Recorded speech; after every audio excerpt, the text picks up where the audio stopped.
This still says 35 seconds. That's good. All right, so now do I go? Ready? Are you ready? Hurry up.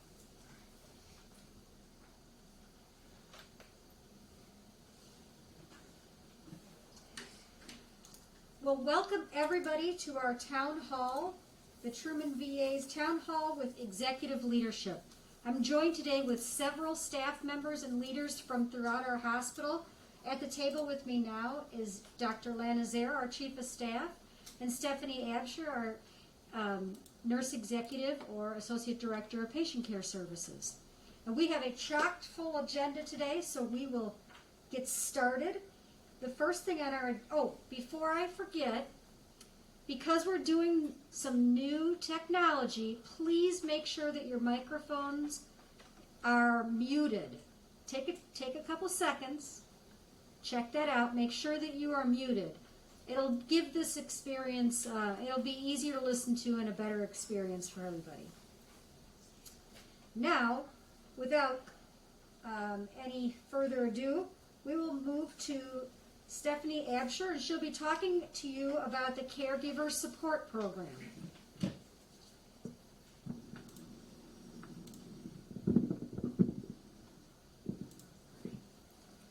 All right, VHA Caregiver Support Program. The General Caregiver Support Service serves caregivers of enrolled veterans of all eras. These caregivers participate in training and education, peer support, mentoring, telephone support groups, self-care courses, and many other services.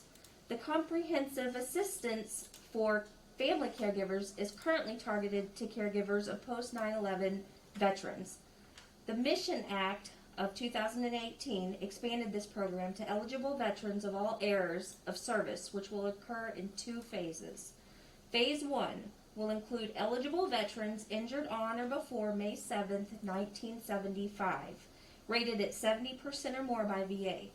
That would include World War II, Korean, Vietnam veterans. Phase 2 will include eligible veterans injured between May 7, 1975 and September 11, 2001, rated at 70% or more by VA. If clinical eligibility is determined, caregivers may be eligible for a financial stipend and other benefits. The final rule for expansion was effective on October 1st, 2020, and the date of the expansion will be announced. Denise Heat is our Caregiver Support Program Manager. Her phone number should be listed on the PowerPoint, along with the National Caregiver Support Line.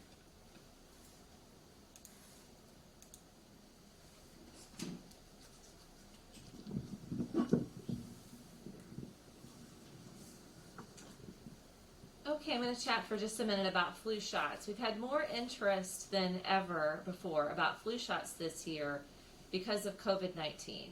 Our employees are wanting flu shots earlier than usual. We've had veterans asking for them. We have received our flu shot vaccine, and we are giving flu shots currently here at the VA. It's important this year, as every year, to get your flu shot as early as possible as soon as it's available, and it is available now. It takes about 2 weeks for antibodies to develop, so you really want to get your flu shot before the flu arrives in this area. And it varies. Sometimes it arrives in October, sometimes it arrives later. We don't know until it gets here, so it's a good idea to get your flu shot as soon as possible. Currently, you can receive a flu shot if you have an appointment at the VA, either at one of our community-based outpatient clinics or here at the VA in Columbia. If you do not have an appointment between now and November timeframe, you can come to our drive-through flu clinic here at the VA, and that's from 9 to 3 in the first floor of our parking garage. You don't even have to get out of your car. The other CBOCs, our community-based outpatient clinics, are also hosting some drive-through flu clinics, and you can see those on the PowerPoint slide. So we open up more clinics like that at our community-based clinics, we will let you know.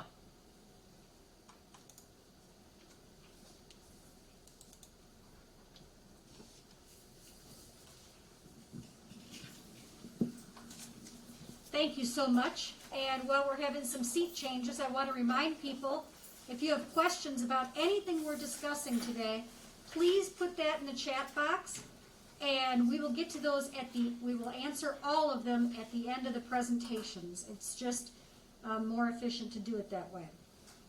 So now joining me at the table is our acting associate director, Deb Henderson, and our acting assistant director, Andrea Wiggins. And Andrea is going to talk to us about some upcoming groundbreaking ceremonies. All right, so we're excited to talk about a couple upcoming groundbreaking ceremonies. In October, on the 26th, we will be holding 2 different groundbreaking ceremonies. The first one's going to be at 10 o'clock with our Community Living Center. We are going to be breaking ground. It's on the northwest corner of our property. We will be breaking ground to celebrate our first phase of our Community Living Center. And that project is actually scheduled to be completed approximately January of 2022. The second groundbreaking ceremony that we're going to be holding on that day is going to be in Sedalia. We're actually going to be breaking ground on our new relocated Sedalia Clinic. It's going to be on the adjacent to the current property, and the address is listed on the screen. We will be doing that at 3 o'clock, and that project is actually scheduled to be completed in March of 2021. We're excited that that clinic's actually, the square footage will be going from about 6,847 to a little over 10,000 square feet. In that clinic, we'll be including physical therapy as well as podiatry. So next, I want to give you a few updates on some other construction projects. We've had a lot of construction going on here at the medical center, and one project you would notice if you come inside, right there to the right-hand side of the main entrance is our outpatient pharmacy that actually opened earlier last month. And it includes our booth pharmacists. So when patients check out with a pharmacist, those are actually located in our new area now. We also, our entrance vestibule is almost complete. Due to COVID and our screening requirements, that entrance isn't going to immediately become available, but we are excited.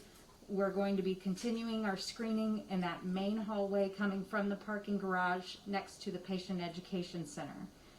We also have our new eye clinic that's scheduled to open in November. In this clinic, we're going to have 22 eye lanes, which is an increase from 18 eye lanes. On the north side of our property adjacent to University Hospital Drive, we have our ambulatory care addition. And on the 3rd floor, we have 18 exam rooms that are going to be opening in November on the west side. And then in December, we have our auditorium and chapel that will be completed on the 2nd floor. And we also have our step-down unit that we're going to be relocating from our 4th floor down to our 3rd floor, and that's projected to be completed in March of 2021. So in this new unit, we're going to have 14 single patient rooms. So if I take you back to the north side of our ambulatory care addition next to University Hospital, we'll be finishing out that east side of the specialty clinic, specifically with oncology, and that construction will be starting in 2021. So once again, if you have any questions related to construction updates, if you want to type those questions in there, and we'll address those at the end. Thank you. And now Debbie. Thank you. I'm going to talk to you today about VA's new beneficiary travel self-service system. The VA announced in June that it was going to roll out a new system for veterans, for eligible veterans and beneficiaries to submit and track transportation reimbursement claims using VA's secure web-based portal Access VA. And I'm going to refer to it as BTSSS. BTSSS will simplify how eligible veterans and beneficiaries can submit claims for mileage reimbursement for travel that is to and from VA healthcare facilities, as well as authorized non-VA care that's received in the community. Implementation started in July and will continue to roll out in phases through November 2020. Truman VA rollout is scheduled for October 5th. As BTSS goes live, the use of kiosks will be discontinued, but however, you will be allowed to continue to do in-person claims as well as hard copy submissions. Some of the advantages of this new system is that the process for submitting and tracking claims has been streamlined to make it easier for you as the user. The turnaround time for processing a claim will be less than 5 days. Eligible veterans and caregivers can submit claims 24/7, 365 days a year using a computer or mobile device. It will also allow the user to electronically track the status of the claim. The current claims process is 100% manual. BTSSS will significantly reduce human intervention, and with the goal being minimizing errors by 50%. Filing a claim can be done through the Access VA webpage. There are several self-help tools to guide users through the process of logging on, submitting and tracking claims, as well as getting information on the DS logon. A user's guide is also available on the VA Travel Pay Reimbursement webpage. And again, if you have any questions, please write those in, and we have a subject matter expert that will be available to answer those at the end of the session.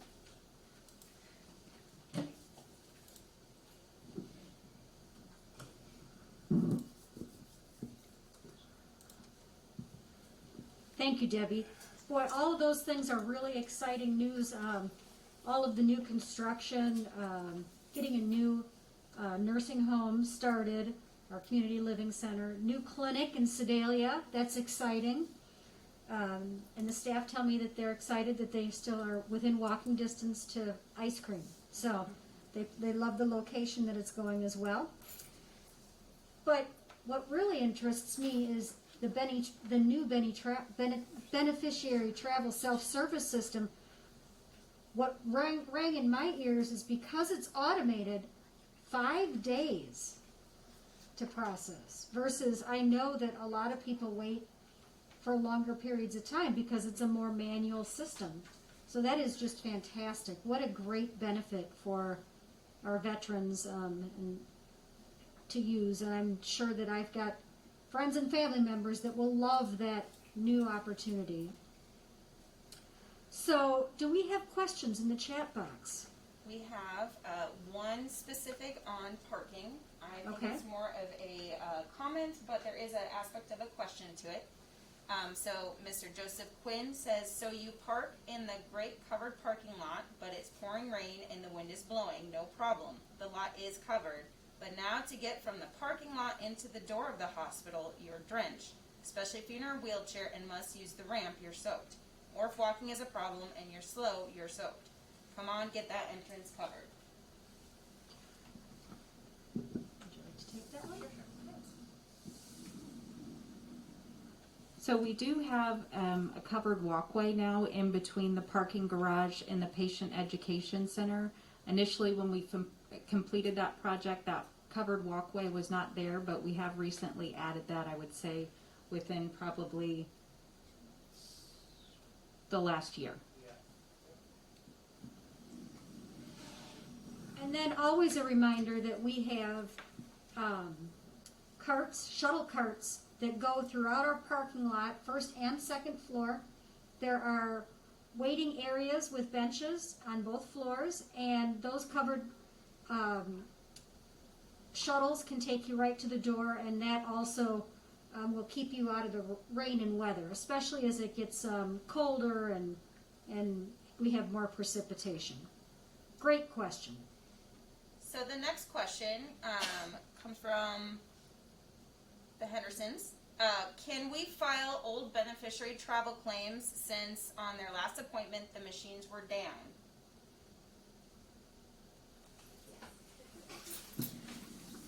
we have a subject matter expert coming to the table.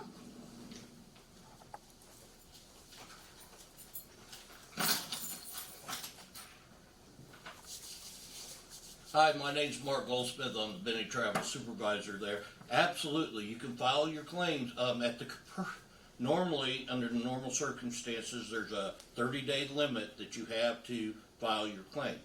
But with COVID going on, we've waived that 30-day profile and waiting period, so you can just file it whenever you come in and we'll take care of it. Thank you. That's great. So file those claims. That's your benefit. Don't let your benefit go by. And we have another question from Mr. Quinn, and this is related to caregiver support. Okay. Mr. Quinn, I'm going to pass the microphone to this subject matter expert.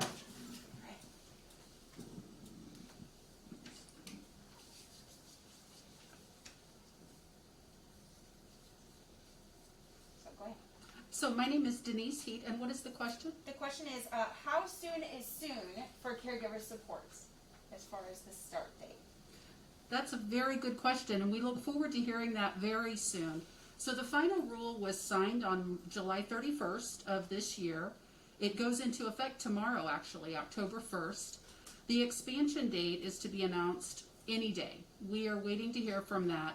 The pending item is our IT system, which is called Karma, and that IT system has to be certified by Congress prior to expansion. So that expansion date will happen soon. It will include a press release, and information will be disseminated in many different forms to the public. Terrific. That's all the questions we have at this time. That's all the questions right now we have in our chat from our audience. So if you're thinking of something, please don't hesitate to ask. We'll hang out here a little bit longer. But if you're thinking about it, I'm sure another veteran is thinking about it too. So go ahead and ask.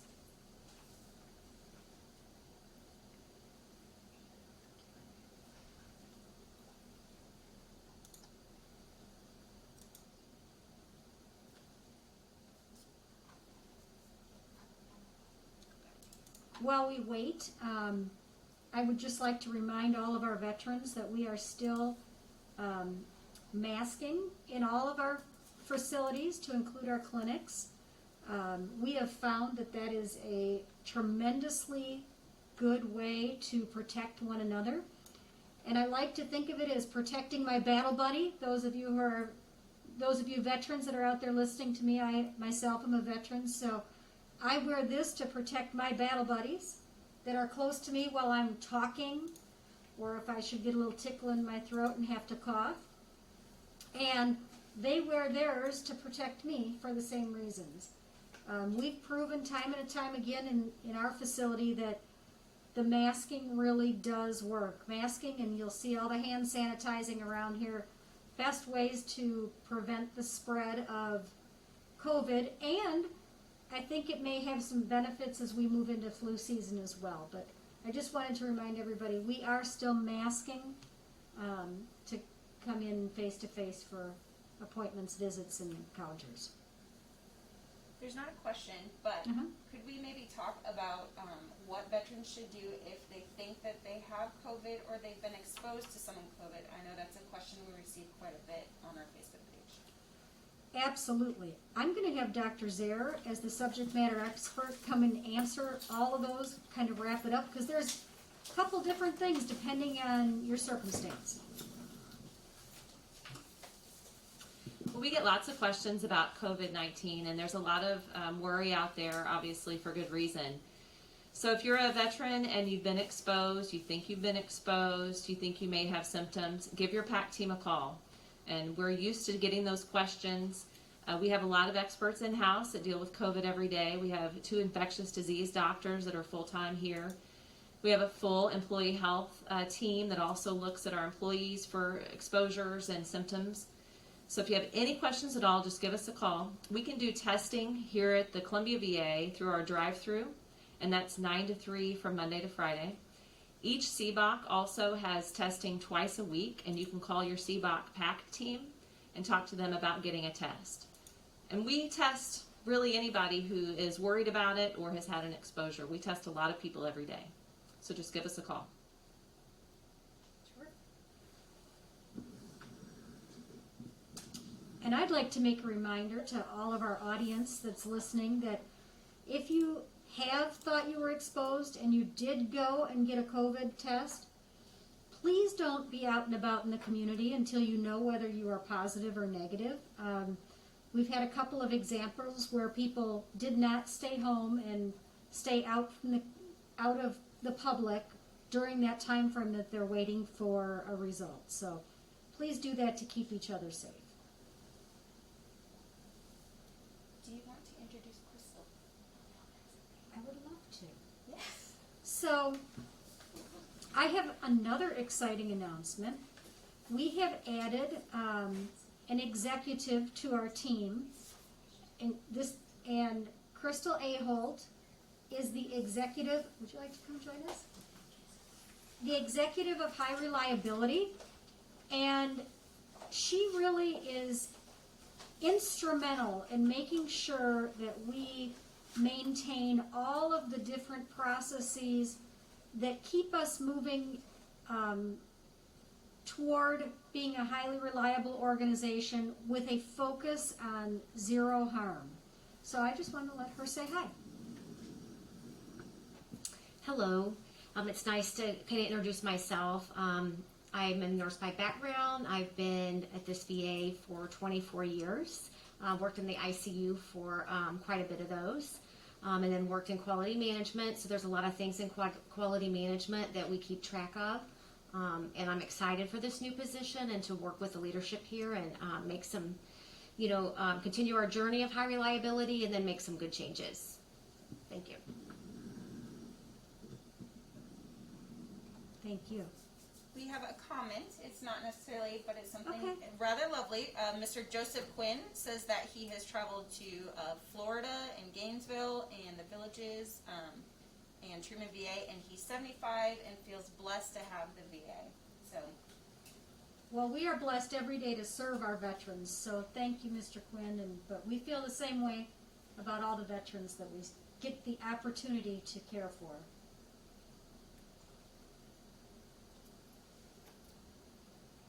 Well, we are not receiving any more questions, but you can always pose a question to us. Our doors are always open to questions or comments.